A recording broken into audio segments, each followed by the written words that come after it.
Lah, ilmu hakikat ini adalah sama dengan ilmu syariah, cuman saja beda penempatan. Kalau ilmu syariah itu untuk mendidik kita, jasmani kita, untuk taat hukum syariat kanjeng Nabi. Mana larangan harus ditinggalkan, mana perintah harus dijalankan. Ini secara jasmani. Contoh, sholat wajib, berarti jasad harus menjalankan. Gila jasad toh. Tetapi perlu diingat, kita sebagai insan ciptaan Allah disebut makhluk, tidak hanya terdiri jasmani saja, tapi kita juga ada rohani. Nah, rohani kita itu lupa, harus kita didik dengan ajaran Rasulullah di jalur dinut tauhid, dinul haq, yaitulah hakikat, ilmu hakikat, ilmu tasawuf, untuk bisa sampai makrifat ruhaniyah jenengan kali kula. Udkhulu mlebu sira kabeh wong sing iman fisilmi, di dalam agama Islam, kafah dengan sempurna. Artinya keislaman kita itu harus sempurna. Letak kesempurnaannya kita itu tidak hanya berhenti di syariat saja, harus naik sampai ke makrifat. Tadi sudah saya katakan, syariah, thariqat, hakikat dan makrifat. Lho Gus, kula niki wis rumah tangga, sudah berumah tangga, sudah punya anak, repot ini repot itu lah gitu Bu nggih.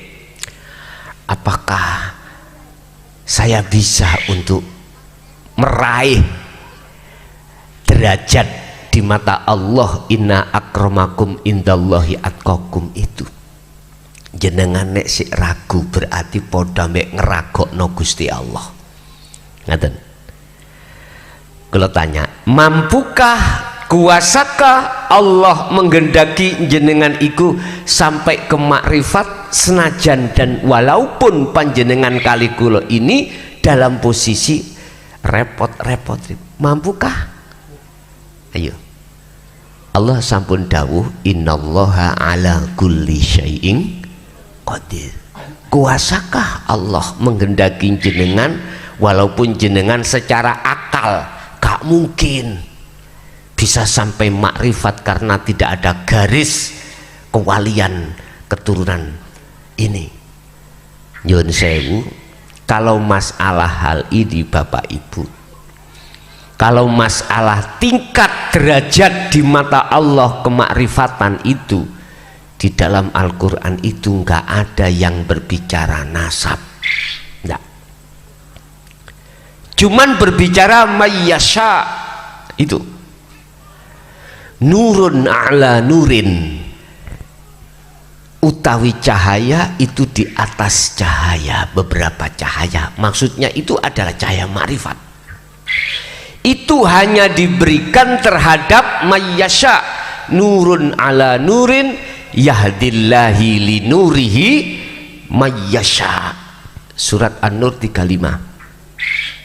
Cahaya ini, cahaya makrifat itu akan Allah berikan di dalam hati hamba yang dikehendaki. Siapa yang dikehendaki itu? Az-Zumar ayat 17-18, Allah berkata, yastami'unal qaul wa yattabi'una ahsan. Nah, ini cirinya. Itulah seseorang yang ketika saat ajaran Rasulullah qad tabayyana rusdu minal ghoi tadi nggih, ajaran yang membebaskan ruhaniyah jenengan dari belenggunya hawa nafsu, itu kita terima. Berarti ajaran hakikat makrif menuju makrifat ini harus jenengan terima. Walladzi waqala aidan walladzi arsala rasulahu bil huda wa dinil haq. Dialah Allah yang mengutus utusannya Muhammad bil huda, dengan membawa petunjuk, wa dinil haq ai dinut tauhid niki Pak, agama yang mendidik ruhaniah jenengan supaya mengesahkan Allah, bukan menyekutukan Allah. Menyekutukan Allah itu ini Pak, sederhana. Ini ngajeng kula, di depan saya ada kopi. Terus kopi itu kula angkat, terus saya minum. Mohon izin nggih. Terus di dalam hati saya itu ada iman. Kopiku rasanya pahit, napa lagi? Pahit ya. Kalau gula rasanya manis. Oke. Hatiku ada iman, ada nur, keyakinan bahwasanya datangnya pahit itu dari kopi, manis dari gula, berarti kula niki menyekutukan Allah. Lembut nggih, lembut sekali. Makanya ini Syekh Ibnu Athaillah mengatakan jangan pernah ada syirik khafi dalam hatimu. Jikalau ada, maka kamu tidak akan pernah bisa sampai pada Tuhanmu, pada Allah. Di dalam Al-Quran Allah katakan di dalam surat Al-Luqman, surat Luqman ya, ya bunayya la tusyrik billah inna syirka la zulmun adzim. Niki Bapak Imron niku pesen kepada putra-putranya, ya anak putuku, wahai anak cucuku, termasuk kita sebetulnya itu, janganlah kau menyekutukan Allah, walaupun persekutuan iku syiriknya di syirik khafi, tidak disirik jali. Jali itu jelas sudah, jenengan nyembah selain Allah berarti syirik. Jali ya niki wau, saya beriman bahwasanya makhluk itu bisa mendatangkan manfaat. Makhluk berarti kopi, gula itu kan makhluk Pak Bugi, itu bisa mendatangkan manfaat, bisa mendatangkan rasa, berarti secara pandangan hakikat saya ini masih keselilitan. Apa ya keselilitan ya, terselip hati saya syirik khafi, dan inilah yang menjadikan rohaniah saya, hati saya tidak bisa makrifat pada Allah.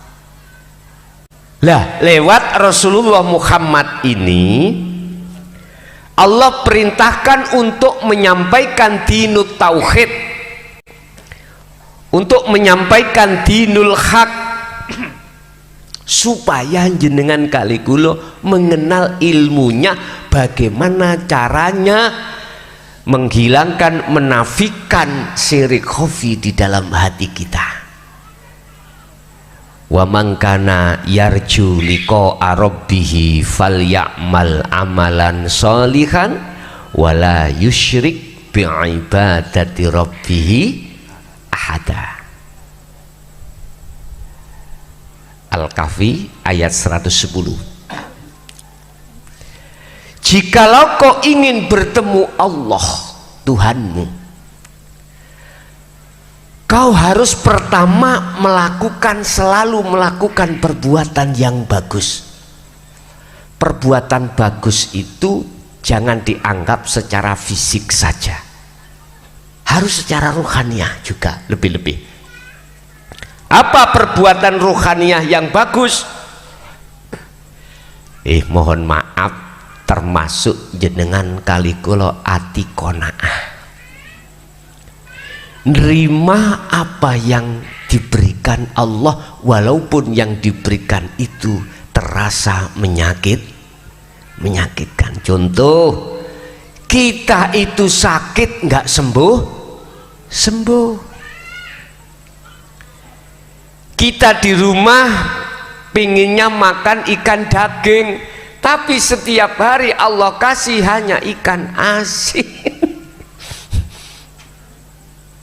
Loh, memang Allah memberikan itu. Kalau di dalam hati kita menanamkan qanaah, nrimo ing pandum, maka hati kita akan damai. Lah, Anda tidak akan pernah bisa bersikap hati qanaah manakala jenengan iki belum kenal dan bertemu Gusti Allah. Mboten saged, Pak. Sebab kita itu di dunia ini dihadapkan Allah tidak hanya perkara enak-enak aja loh ya, perkara pasti enggak, takdir mesti enak enggak. Siapapun kita pasti suatu saat akan dihadapkan takdir sangka Allah itu yang enggak ngenakno hati. Kadang istri suami kita enggak cocok, kerja biasanya pulang jam 4, pulang jam 8 malam, curiga. Lagian HP-nya biasanya tidak di password, ini di password, curiga. Biasanya HP-nya itu digelendangkan. Apa digelendangkan? Digeletakkan. Sekarang tidur nang WC di bawah. Lah, ibu curiga betul? Curiga. Loh, gak enak toh? Gak enak. Sama bapak ya akan curiga terhadap si Umi, ya toh? Tatkala melakukan sesuatu yang tidak sewajarnya. Sama ketika jenengan ditinggal abinya kerja di rumah WA terhadap orang lain cuman tidak diketahui, suatu saat Allah buka ada indikasi hubungan dengan orang lain. Loh, bisa jadi Allah menghadapkan hal yang seperti itu Bapak Ibu, yaitu perkara yang tidak enak. Ayo sapa sing saweneng dihadapno perkara gak enak? Enggak ada. Mesti menjadi hati bikin gelisah. Ini manakala kita belum bisa qanaah. Lah, qanaah itu dengan sendirinya akan tercipta di dalam diri jenengan kali kula, akan terjadi di dalam hati kita manakala kita itu sering-sering bertemu Allah Subhanahu wa ta'ala. Ini Pak, dengan begitu maka Allah katakan ala bidzikrillahi tatmainnul qulub. Yang dimaksud falya'mal amalan sholihan secara ruhaniyah sampai iku sering eling nang Gusti Allah, sering ingat pada Allah, sering berzikir hati sampai pada Allah. Rasulullah sendiri dan para pengikutnya yang setia, alladzina yadhkurunallaha qiyaman wa qu'udan wa ala junubihim, ketika beliau berdiri, ketika beliau duduk, ketika beliau berbaring, selalu hatinya berzikir datang Gusti. Tidak dibuat ngelamun urusan dunia, enggak. Hati loh ya, hati. Ini beliau-beliau itu seperti itu. Lah, yang dimaksud zikir ingat di sini tidak harus disebut Allah, baik dalam lesan maupun hati, tidak harus loh, jangan salah paham, tidak harus. Sebab yang dimaksud zikir ya kan bahasa Arab toh, bahasa Quran. Kalau di bahasa Indonesia kan ingat, kalau bahasa Madura apa? Engak.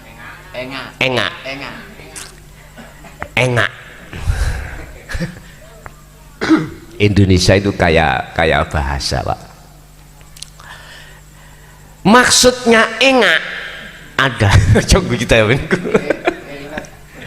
Maksudnya ingat, dalam hati sampean itu sadar, ingat. Sing ngaji ku duduk raimu son, ngono lho. Paham maksudnya?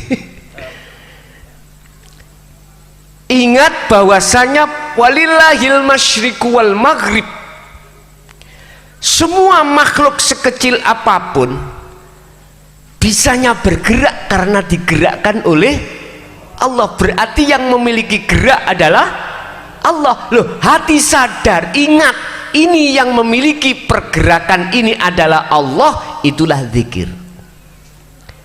Alladzina beliau-beliau wong akeh yadkuruna kang padha zikir sapa ladina Allah ing Gusti Allah kiaman, baik beliau dalam keadaan berdiri, wa qu'udan walaupun dia dalam keadaan duduk, wa ala junubihim sekalipun dia dalam keadaan berbaring. Berbaring macam-macam, berbaring ada kalanya tidur, berbaring ada kalanya sakit, beliau selalu berzikir. Inilah yang dimaksud falyamal amalan sholihan.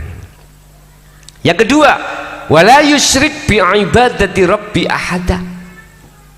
Kau akan bisa bertemu terhadap Allah manakala ketika kondisi jasadmu berlaku apapun. Wala yusyrik bi ibadati rabbi ahada. Kau janganlah menyekutukan Allah. Contoh kula ngombe wau, mboten kula ngombe sakniki, hatiku yakin munculnya rasa itu datangnya dari Allah. Dalile la haula wala quwata illa billah.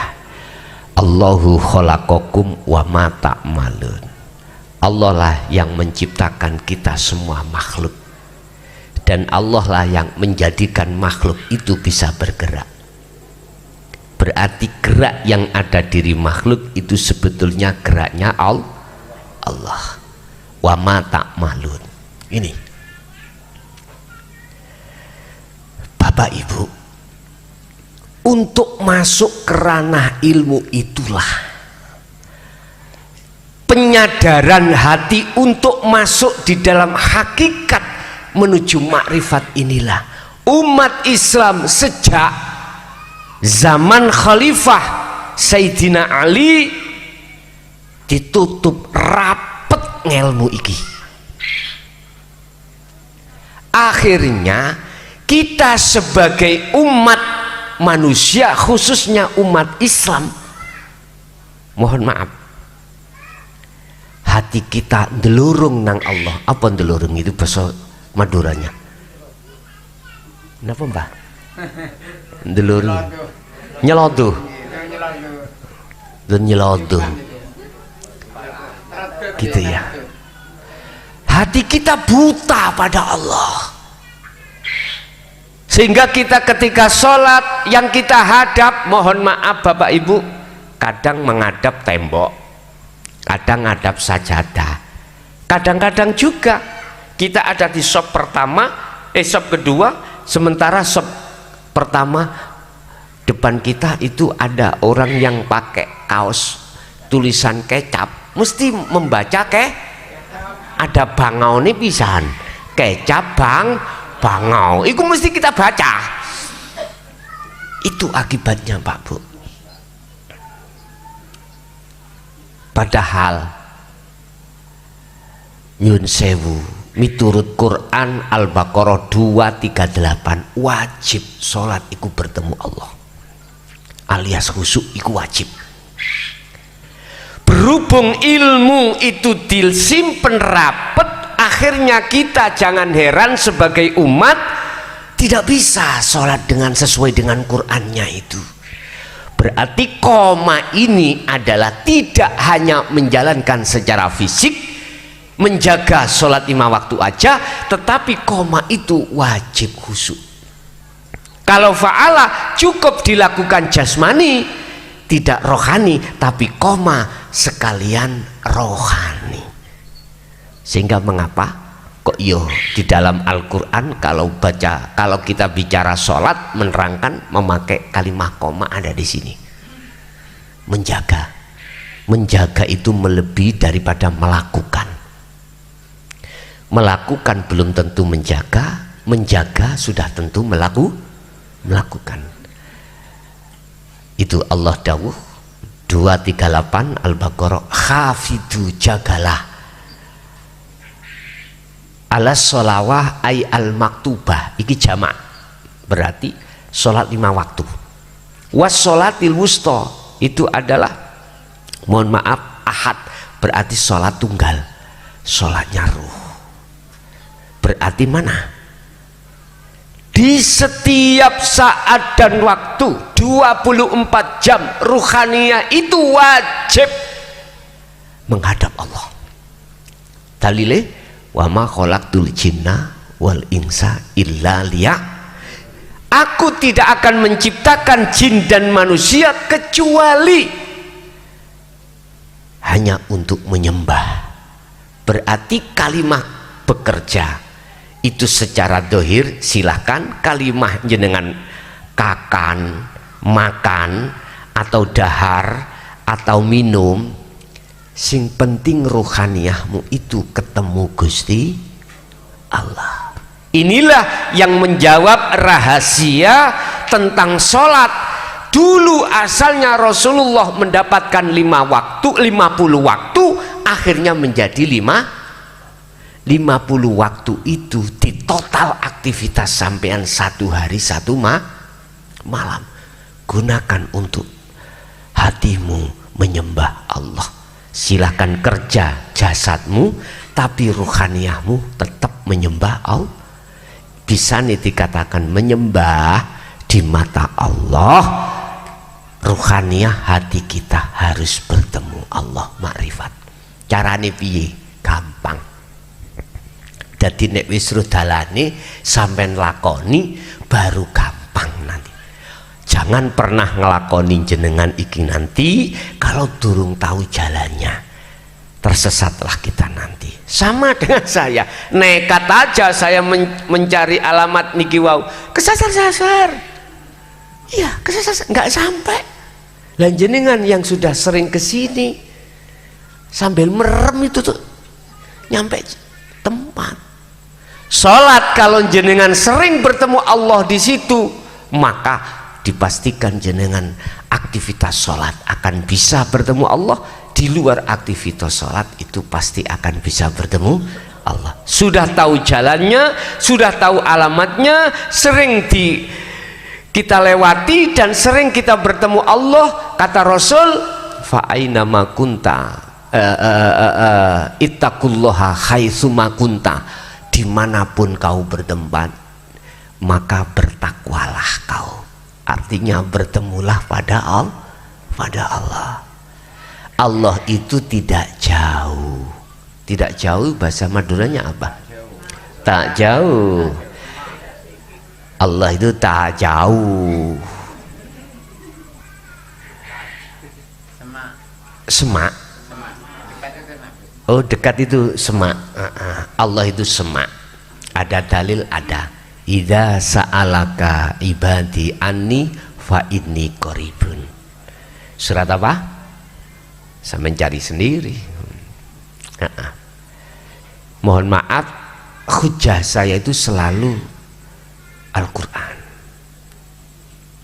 Jadi Al-Hadis nanti di nomor 2 kan, ijma' qiyas di nomor 3 sebagai mukobalah atau sebagai referensi. Pertama yang ku ambil itu hujah dari hukum yang tertinggi umat Islam adalah Al-Qur'an.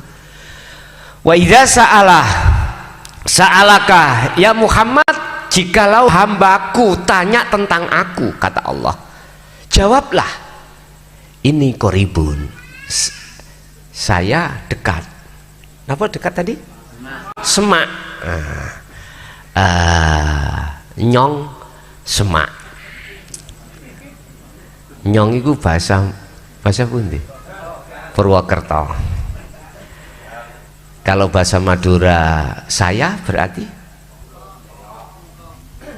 engkok, sengkok sama gitu ya. Yes. Lu ini sama dengan belajar. Dulu saya di Sumbersari tahun 90 gitu, teman-teman gitu, termasuk teman-teman Madura banyak, tapi konco-konco Madura nggak banyak yang memakai bahasa Madura dulu itu, seingat saya. Entah, nggak tahu. Jadi ya saya juga plongo, tidak ngerti. Wis gak apa-apa.